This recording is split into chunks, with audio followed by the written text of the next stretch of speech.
Londres, Inglaterra.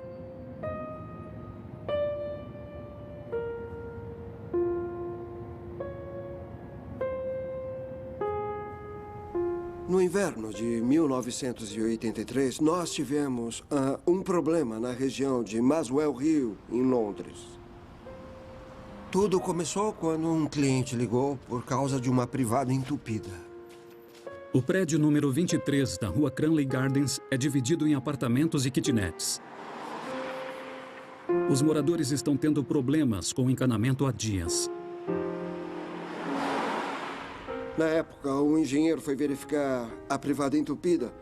Ele resolveu o problema, mas comentou conosco depois que nunca tinha sentido um cheiro tão forte em um apartamento. Mesmo assim, os banheiros do prédio continuam a entupir.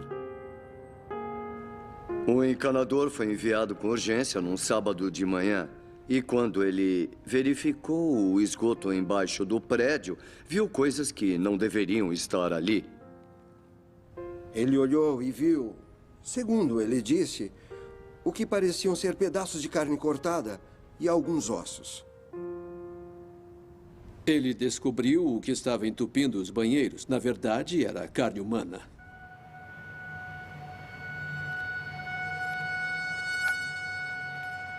No dia 9 de fevereiro de 1983, eu estava na minha sala, trabalhando normalmente, e recebi uma ligação de Peter Slade, que era um inspetor trabalhando naquele turno. E ele me perguntou se eu poderia ir a Cranley Gardens, porque estava com um problema. Então, eu entrei numa viatura e fui para lá. Eu nunca vou me esquecer, estava muito frio, tinha nevado e ficamos ali diante daquele prédio medonho e olhamos dentro da caixa onde passava o esgoto e ele me mostrou 4 pedaços de carne, cada um com uns 7 centímetros por 2 centímetros e meio, e também 3 ossos com nós nas pontas. E a primeira coisa que me veio à cabeça era que eles eram de uma mão humana. O encanamento estava entupido até dentro do prédio. Então sabíamos que o problema tinha acontecido lá em cima. O inquilino do último apartamento é Dennis Andrew Nielsen, de 37 anos. Funcionário de uma agência de empregos. Ele costuma chegar do trabalho às 5:30 da tarde. Quando eu e 2 colegas passamos pela portaria do prédio para esperar por ele lá dentro, nós não tínhamos ideia do que iríamos encontrar. Nós sabíamos que havia um assassino, mas não sabíamos o que ele tinha feito. O Nielsen entrou exatamente às 5:30. E antes disso eu tinha ficado pensando 2 ou 3 horas no que eu iria enfrentar. Eu sabia que para uma pessoa jogar um corpo na privada aos pedaços, ela devia ser um tanto diferente. Quando o Nielsen entrou pela porta, eu já tinha tomado a decisão de ser simpático com ele. E eu lembro de dizer, Sr. Nielsen, e ele, sim, sou eu. E eu disse, eu sou o inspetor-chefe, detetive Peter Jay, e vim falar sobre o seu encanamento. Aí ele deu uma risadinha e disse, e desde quando a polícia está interessada em canos entupidos? Então eu disse, bem, me leve até o seu apartamento que eu lhe explico tudo. A primeira coisa que me chamou a atenção foi o cheiro de carne em decomposição. E eu disse, eu estou aqui porque o seu encanamento foi entupido por restos humanos. E ele disse, meu Deus, que coisa horrível. Então eu me aproximei bem dele, cara a cara, olhei bem dentro dos olhos dele e disse, não tente me enganar. Onde está o resto do corpo? E ele pensou um pouco e disse, em sacos plásticos, no outro quarto. Nielsen foi preso imediatamente e levado para ser interrogado na delegacia. Um policial meu, o detetive Steve McCusker, ficou no banco de trás e eu fui dirigindo. E eu não sei o que levou o Steve a fazer isso, mas de repente ele perguntou ao Nielsen, estamos falando de um corpo ou serão 2? E o Nielsen disse, nada disso, eu acho que são 16.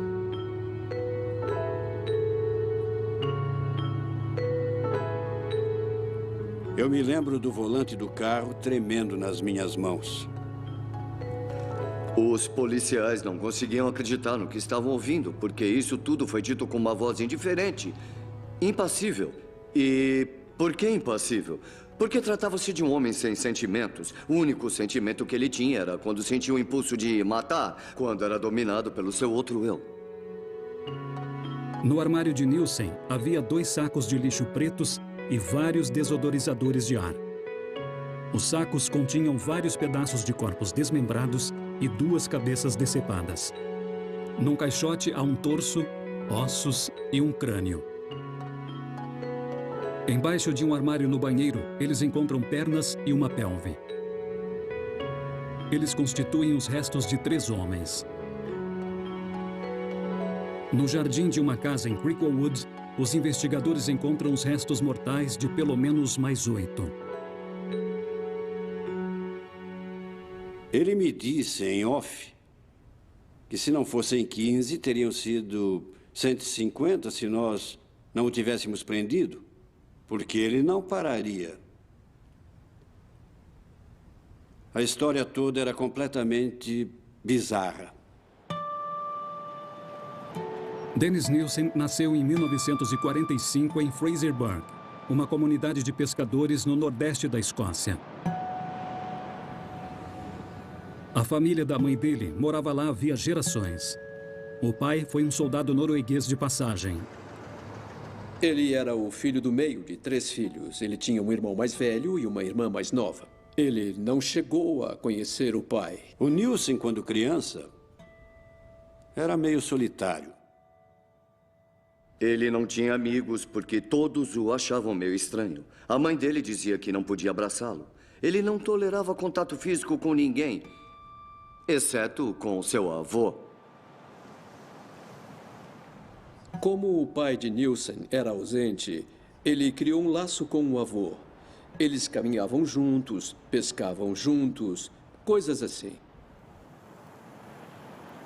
O avô do garoto passava semanas longe de casa, pescando no Mar do Norte. Certo dia, ele chegou da escola e a mãe dele disse: "Bom, você quer ver seu avô?" Ele nem sabia que o avô estava em casa, então ele ficou todo animado. Aí ele foi até a cozinha e em cima da mesa havia um caixão. E dentro dele estava o seu avô. Ninguém o preparou para o fato de que ele estava morto. O avô de Nielsen havia morrido no mar e o corpo dele havia sido trazido para o enterro. Ele manteve aquela imagem gravada na mente do avô branco como uma folha de papel. E eu creio que isso o afetou profundamente. O Nielsen diria depois que, quando ele viu o avô deitado no caixão, quando o avô dele morreu, foi aí que ele associou pela primeira vez amor e morte num corpo inerte totalmente. A partir desse momento, eu estou convencido, eu não posso provar, mas estou convencido de que sua ideia de amor e sua ideia de morte se misturaram, se mesclaram definitivamente.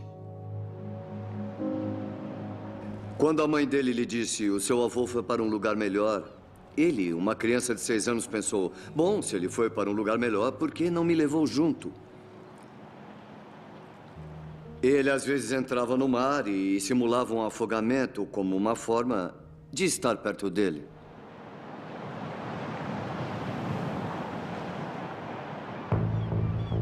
Aos 15 anos, Nielsen saiu de casa. O Nielsen entrou para o exército servindo especificamente na cozinha e foi aí que ele aprendeu o ofício de açougueiro. Uma habilidade que ele usaria de uma forma diferente na vida civil.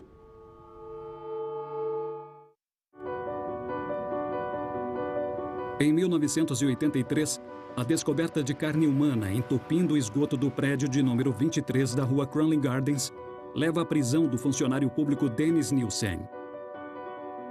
Ele afirma ter tirado a vida de pelo menos 15 rapazes.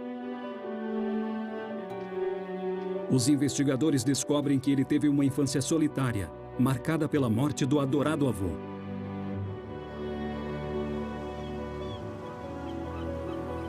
Aos 15 anos, ele foi servir no exército, trabalhando na cozinha.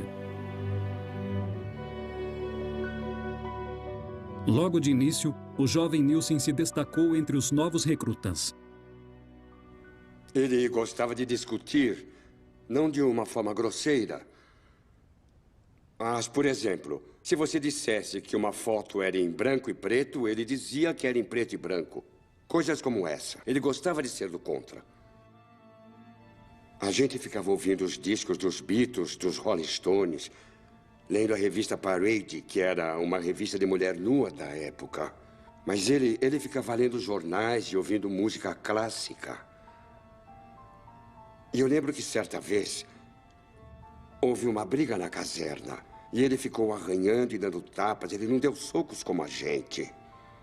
Eu lembro que alguém disse: "Ah, Nielsen, você é estranho." O adolescente Nielsen tinha um segredo.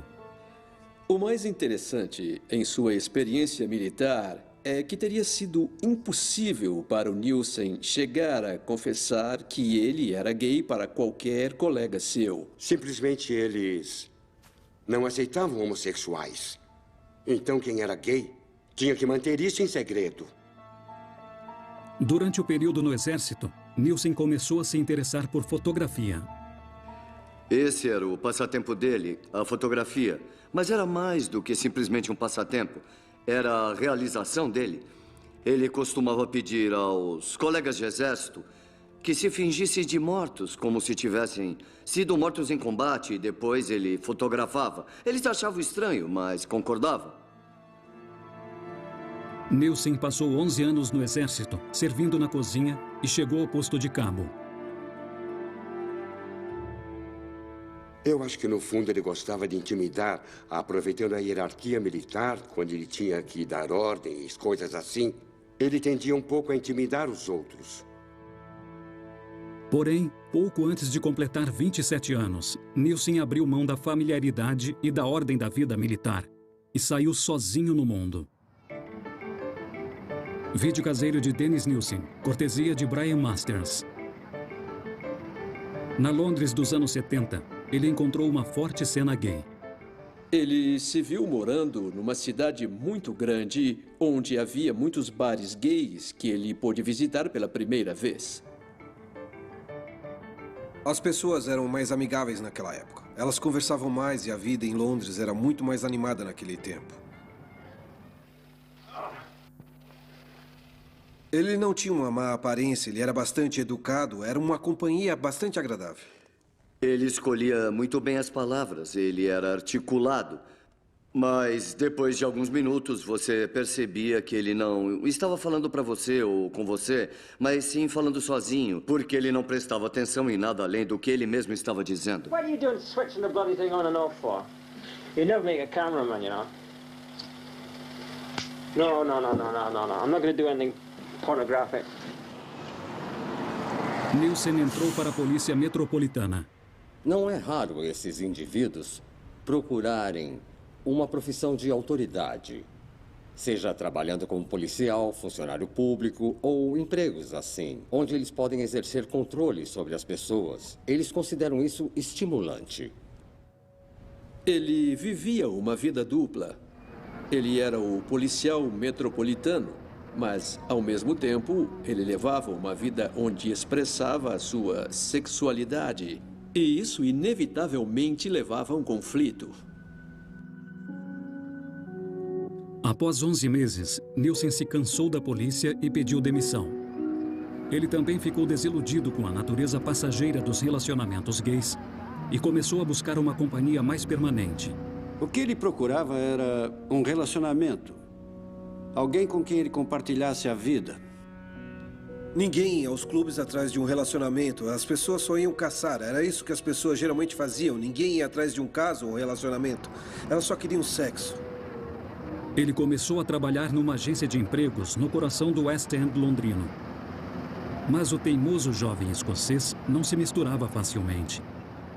Ele não era uma pessoa que fazia amigos facilmente, ele não era uma pessoa que era a alegria da festa, ele era autocentrado demais, ele era egocêntrico demais. Harassed commuter, harassed London tenant being screwed by the Department of Employment, London Transport, big chain stores, supermarkets.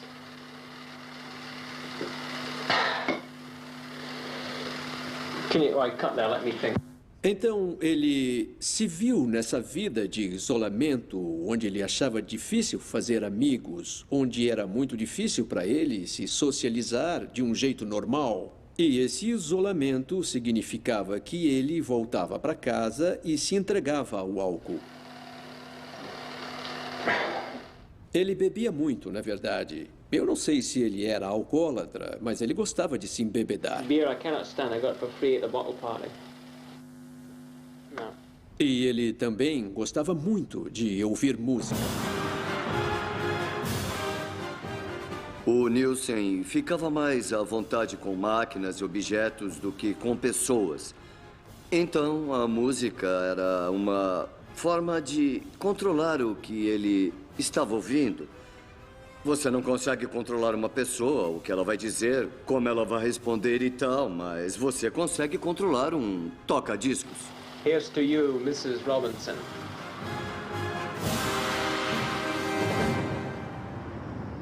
Em 1976, Nielsen conheceu um jovem andarilho, David Gallichan. Gallichan estava desempregado e morava num albergue. E embora eles não combinassem muito bem, Nielsen alugou um apartamento para que eles morassem juntos. Avenida Melrose, 195, Creekwood Woods, Londres.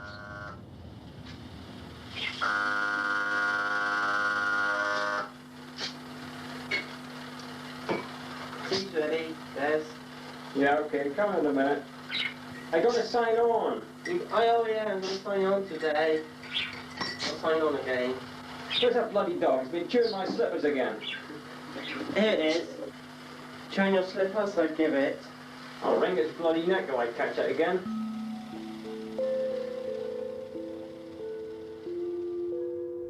O apartamento na Melrose Avenue era bem antigo. Ele tinha móveis que pareciam ter sido comprados durante a guerra de tão velhos. O tapete estava em mau estado e o imóvel era precário. 1:10 last night. Son asleep, drink over there, me here. What happens? Crash, bang, what? Have a look, move the counter up there. Have a look at that. Right? Look at the state of that. Whole bloody ceiling falls down. Falls down on me for a start, rips straight across, hits the dog, poor old pooch, budgie goes up, big row, that wakes you up as well. Great chunks. Bloody great chunks of masonry. I mean, you could kill somebody. Listen to that. O apartamento tinha as portas nos fundos que davam para um jardim. Ninguém do andar superior podia entrar no jardim, só ele tinha acesso a ele através dessas portas. You're a big nincompoop. Oi, over here. Over here? Over here, stand up. How long do you think it'd take me to dig the garden? Don't stand there with your hand on your hip, be like a big poof. Mas o jeito grosseiro e controlador de Nielsen acabava afastando seus companheiros. Oh, come on, where's my bloody tea then? Well, tea? Oh, here it is. David Gallichan o abandonou 1 ano e meio depois.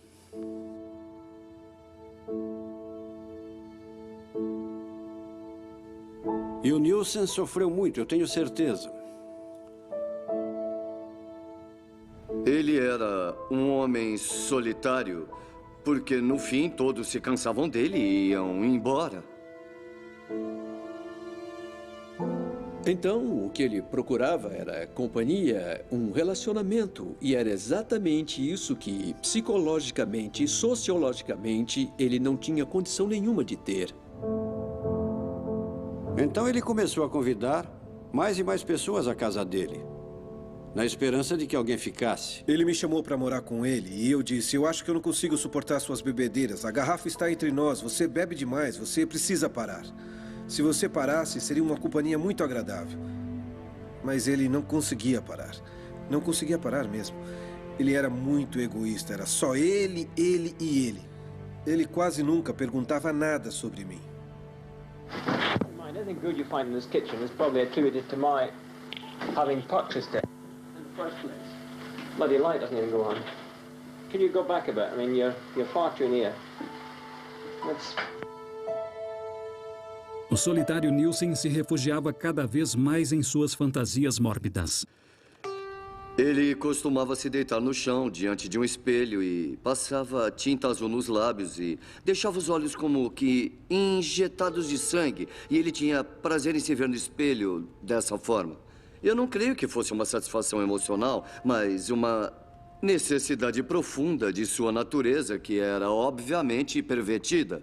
Ele fingia que tinha desmaiado e caía no chão. Aí você tentava acudir e ele ficava deitado lá.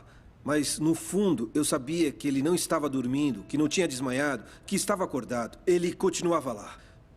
Você podia sentar, podia preparar uma comida, ver TV e ele continuava lá. Mas eu sabia que ele não estava dormindo. Eu sabia. Era sempre nesta posição, com os braços abertos, estendidos. Eu acho que ele ficava fingindo estar morto. Todo esse tempo, Nielsen continuou a cumprir o papel de discreto funcionário público.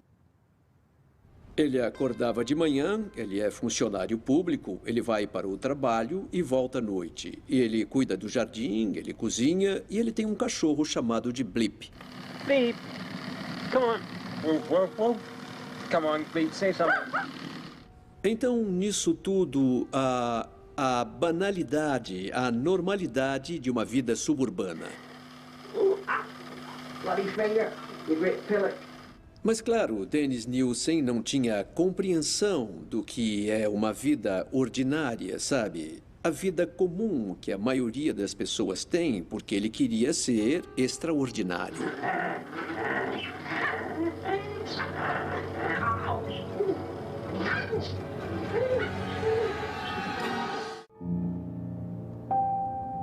No primeiro dia de 1979, Dennis Nielsen, de 33 anos, acordou ao lado de um adolescente que havia conhecido na noite anterior.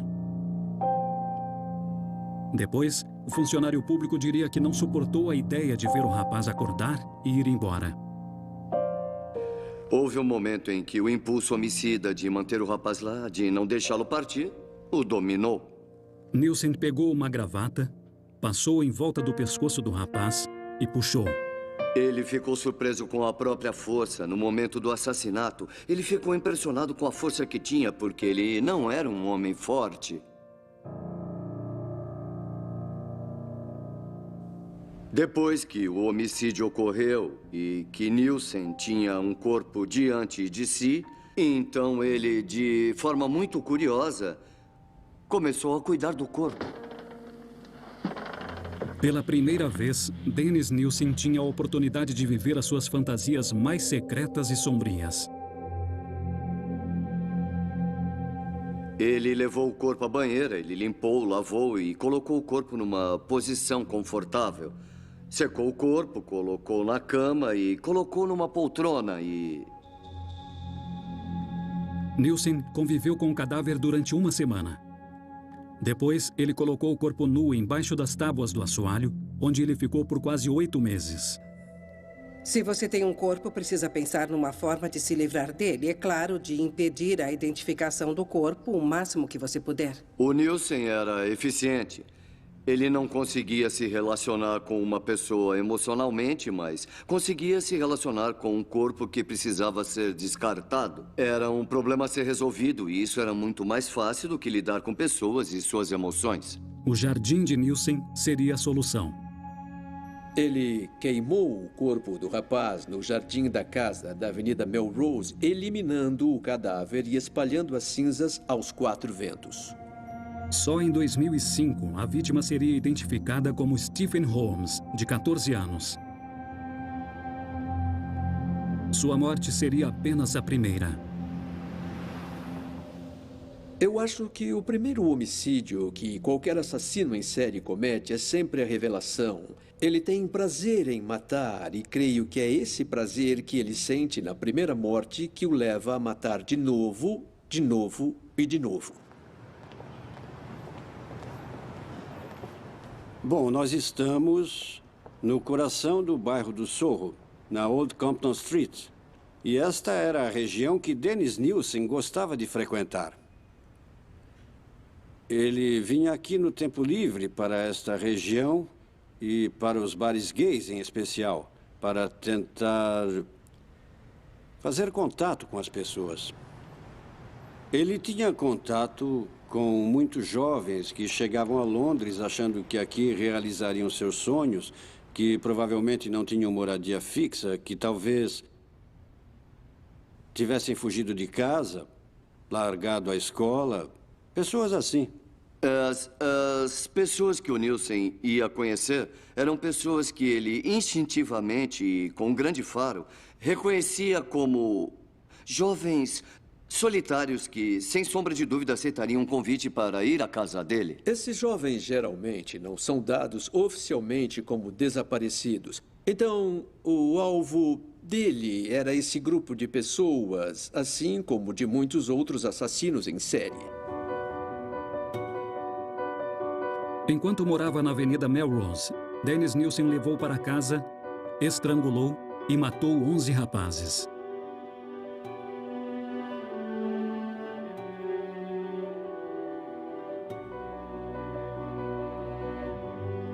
Quando você estrangula alguém, você sente.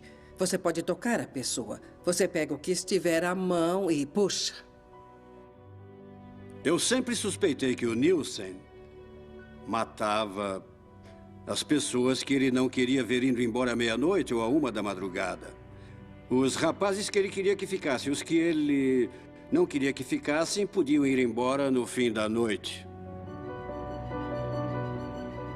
Isso pode ser verdade até certo ponto, mas eu analiso de uma forma diferente. Eu diria que ele desejava que os corpos permanecessem lá para que eles lhe mostrassem o controle que ele tinha sobre outras pessoas. É isso que é excitante para um indivíduo como o Nielsen, é ter controle e domínio completos sobre o próximo.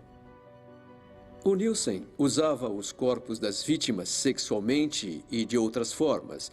Ele queria manter esses corpos por perto, quase como se eles fossem um troféu. Ele queria muito expressar o seu poder, a sua dominação total sobre esses jovens, mesmo depois que eles estavam mortos. Depois que ele os matava, às vezes ele os levava para o jardim, colocava numa cadeira e conversava com eles, como se ainda estivessem vivos. Ele assistia à televisão com eles, ele conversava com eles. Ele ia ao cúmulo de chegar em casa do trabalho e encontrar o cadáver que ele havia deixado na cadeira de manhã e dizer: adivinha o que me aconteceu hoje? Então isso era um substituto para uma companhia real humana. Dennis Nielsen era tão egocêntrico, era tão desesperado para que a sua opinião fosse a única opinião que contasse e importasse, é claro. Ele achava mais fácil se relacionar com um rapaz morto, incapaz de retrucar. E ele mantinha o cadáver consigo durante dias até que se tornasse insuportável. Ele, então, eviscerava o corpo e enterrava o baço no jardim e também outros órgãos que tivessem apodrecido. Então, depois, colocava o resto do corpo embaixo das tábuas do assoalho. Uma personalidade obsessivo-compulsiva, onde a pessoa se atém a detalhes, ordem, etc., é muito comum em assassinos em séries prolíficos, porque esse traço de personalidade os ajuda a enganar a polícia. Eles sabem o que são evidências materiais, eles limpam as coisas meticulosamente e assim por diante. Depois de um tempo, os corpos que serviam de companhia ao Nielsen se transformavam num incômodo para ele. Eles atrapalhavam, então ele precisava se livrar deles por uma série de razões. Primeiro, eles cheiravam mal. E eles atrapalhavam também porque ele queria levar outros rapazes vivos ao seu apartamento. Eu, às vezes, dormia lá. Ou passava o fim de semana, coisas assim.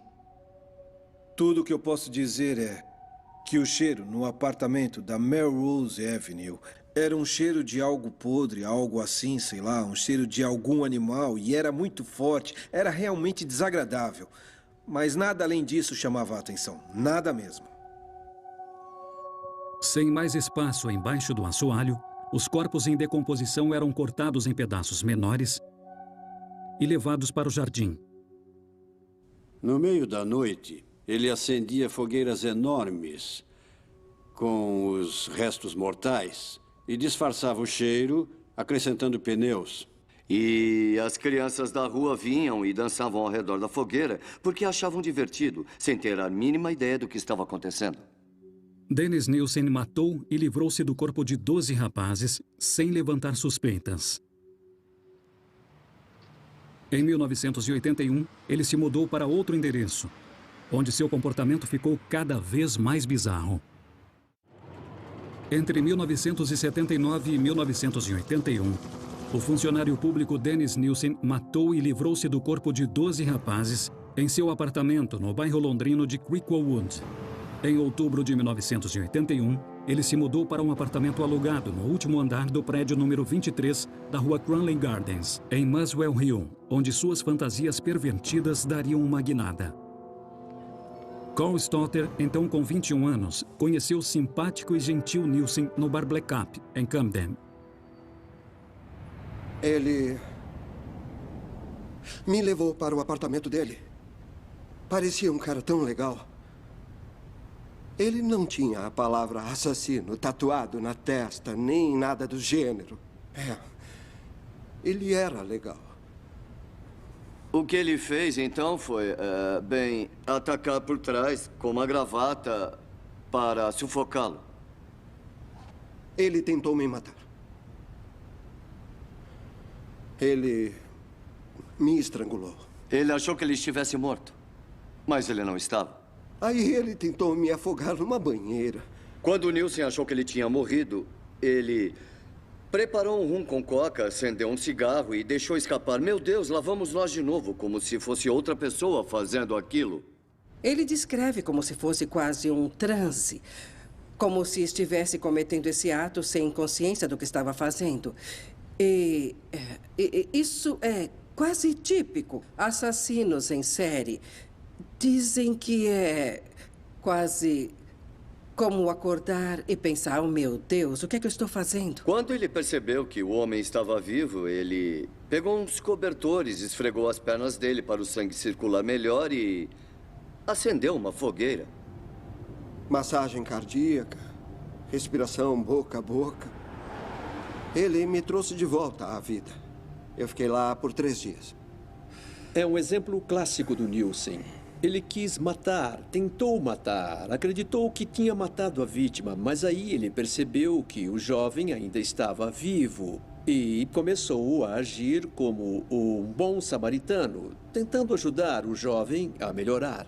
Dennis Nilsen é capaz de habitar uma espécie de universo paralelo, onde ele não se vê mais como alguém que está fazendo o mal, mas sim interpreta as suas ações como as de alguém que faz algo bom. Carl Stotter não seria o único a ver a simulação de bom samaritano de Nilsen. Pelo menos outros 3 rapazes foram estrangulados, mas depois puderam partir. Os ataques não foram investigados pela polícia. A maioria dos policiais diz, bom, você estava praticando sadomasoquismo. A culpa é sua, você participou. E essa humilhação, mais a decisão de, eu não quero ficar conhecido por esse tipo de comportamento, acaba protegendo o assassino em série. E tudo indica que o comportamento bizarro de Nilsen não era reservado apenas a estranhos. Eu caí no sono no chão. Eu não estava na cama. Aí eu acordei e ele estava em cima de mim. Ele estava com uma faca de cozinha, mas atrás dele eu vi fumaça. Havia um aquecedor a gás que ficava na parede e que aparentemente tinha caído. Eu não poderia tê-lo derrubado com os meus pés. O quarto estava cheio de fumaça e eu disse, para que essa faca? E ele disse, eu estava tentando cortar, estava tentando arrancá-lo da parede para não haver uma explosão. Eu tenho certeza de que quando eu fui dormir, o aquecedor a gás não estava ligado, porque ele já estava dormindo e era uma noite de clima agradável. Eu lembro de ter pensado nessas coisas, mas depois eu esqueci o assunto. Mas eu acredito que ele ia fazer alguma coisa. Ele estava tentando me asfixiar. Mas nem todos escapavam com vida. Como todo assassino em série, eles começam devagar. E depois ficam mais frenéticos e começam a matar mais pessoas em intervalos menores de tempo. O vício se torna tão predominante que os corpos começam a se empilhar. Na rua Cranley Gardens, 3 homens tiveram o mesmo destino que os 12 mortos na Avenida Melrose. Mas, diferentemente de sua antiga residência, o apartamento de Nielsen não tinha espaço embaixo do assoalho. Ele fervia os crânios para retirar toda a carne e depois cortava em pequenos pedaços. Para ele, a carne daquelas pessoas era igual às carnes que ele fatiava no exército. Elas não significavam absolutamente nada para ele emocionalmente. Era apenas algo que ele fazia. Havia metade de um corpo embaixo da banheira. Pedaços de outro estavam no armário em sacos pretos. No dia em que eu voltei lá, no último dia, ele não me deixou entrar no apartamento. Ele estava com um humor mais estranho que eu já tinha visto. Ele estava completamente agitado. Eu não entendi o que estava acontecendo. Aí o cachorro veio descendo pela escada e ele disse: "Segure a porta, mas não entre." E eu pensei: que legal. Eu conheço você há tanto tempo e você não me deixa entrar no seu apartamento? Eu pensei, ele não deve confiar em mim. Aí ele levou o cachorro para cima e disse: "Você não entrou, né?" E eu disse: "Não, eu estou parado aqui, não estou?" Não entendi nada. Os esforços desesperados de Nielsen de se livrar dos corpos selariam seu destino. No dia 9 de fevereiro, o encanamento entupido levaria à descoberta e à sua prisão. Scotland Yard launched its biggest murder investigation today after a pathologist confirmed that human remains found in a sewer outlet were parts of 3 bodies. Por algum motivo estranho, no momento em que disseram Muswell Hill, mesmo sem dar o endereço nem nada, eu soube que era ele. É ele. Eu não sei porque eu pensei isso. Aí, uma hora depois, eu ouvi com mais atenção e eles disseram Cranley Gardens. E era a casa dele.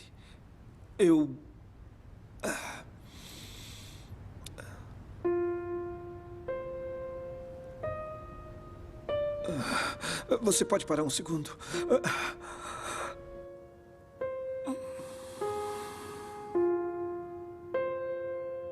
Sob custódia, Dennis Nielsen descreveu o assassinato de 15 rapazes com riqueza de detalhes. Ele não via motivo para criar caso. Tudo bem. Já que vocês me prenderam, vamos em frente com isso. O Nielsen nos deu todas as informações de que conseguiu lembrar. Nós o interrogamos 16 vezes nos meses seguintes. Durante os interrogatórios, ele foi totalmente tranquilo. Bastante frio, sem remorso. Ele não mostrou remorso nenhum. Em novembro, Dennis Nielsen foi condenado à prisão perpétua. Num período de 4 anos, ele tirou a vida de 15 rapazes. Mas será que o assassino gentil nasceu para matar? Dennis Nielsen claramente nasceu com um gene defeituoso que acabaria causando problemas de uma forma ou de outra. É como uma pessoa que nasce com um gene que a deixa propensa a sentir raiva ou ciúme. Ninguém nasce com uma inevitabilidade com relação ao seu futuro. O futuro é talhado pela experiência. Ela pode talhar o gene defeituoso, mas com certeza não é o mesmo que dizer que herdou a maldade. Nielsen poderia ter se tornado uma pessoa completamente diferente, não equilibrada por causa do gene herdado. Ele ainda teria defeitos, mas não seria necessariamente um assassino. A ideia de que nasceu mal não faz sentido. Ele foi criado em circunstâncias relativamente banais, comuns. Houve elementos na vida dele que foram singulares ou que foram difíceis para ele superar. Mas as circunstâncias da infância dele, os sofrimentos e tribulações da infância dele, não foram coisas que só aconteceram com Dennis Nielsen. E sim coisas que acontecem com centenas de milhares de crianças. E se Dennis Nielsen nasceu para matar, então essas centenas de milhares de crianças que viveram essas mesmas circunstâncias ao crescer também seriam assassinas. Então, não, eu não creio que Dennis Nielsen nasceu para matar. Você pode nascer com um problema, mas você tem que mantê-lo sob controle. Se você não o mantém sob controle, a culpa é sua. Eu não acho que ele nasceu para matar, mas as circunstâncias o fizeram assim. O Dennis era necrófilo, ele era controlador. Eu acho que se ele não conseguiu o que queria com uma pessoa, como algumas noites ele não conseguiu comigo, então, se ele quisesse, e se ele tivesse bêbado e com vontade, eu estou falando de sexo, então ele fazia de tudo para conseguir. Ele fazia qualquer coisa para conseguir, qualquer coisa. Eu creio que essas pessoas, em grande parte, nascem para matar. É um problema biopsicossocial, mas a biologia, na minha opinião, é um componente muito grande. Nós não sabemos qual é especificamente o problema biológico ou neurobiológico, se é genético, hormonal, químico, elétrico, um dano cerebral, uma combinação de fatores. Mas é preciso que uma série de coisas deem errado para que um assassino sexual em série seja criado. O próprio Dennis Nielsen afirma ter lutado para encontrar um motivo para os seus crimes. Eu fico impressionado por não chorar por essas vítimas. Eu não choro por mim mesmo, nem por aqueles que sofreram os meus atos. Será que eu sou uma pessoa fraca, constantemente pressionada, que não sabia como lidar com isso e que acabou buscando vingança contra a sociedade através do nevoeiro de uma garrafa de bebida? Ou talvez seja porque eu nasci um homem muito mau. Mentiras autoindulgentes. Para mim, isto aqui não faz o menor sentido. São mentiras autoindulgentes para ele tentar justificar o comportamento dele.